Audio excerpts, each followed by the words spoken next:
துச்சாசனா, பாண்டவர்கள் மற்றும் திரௌபதியின் துகிலை ஊத்திவிடு. இந்த வார்த்தையை கேட்டவுடன் பாண்டவர்கள் தங்கள் உடைகளை களைந்து விட்டனர். துச்சாதனன் திரௌபதியை துகில் உரிய ஆரம்பிக்கின்றான்.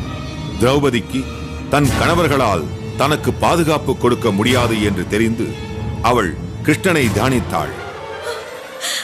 பரமாத்மா கிருஷ்ணா, என்னை இந்த அவமானத்திலிருந்து காப்பாற்று கிருஷ்ணா. துச்சாதனன் திரௌபதியின் துணிகளை இழுக்க ஆரம்பிக்கின்றான். ஆனால் ஆடை வந்து கொண்டே இருந்தது. நேரம் கடந்தது. திரௌபதியின் உடம்பிலிருந்து களையப்பட்ட துணிகள் ஒரு மலை போன்று தரையில் கிடந்தது.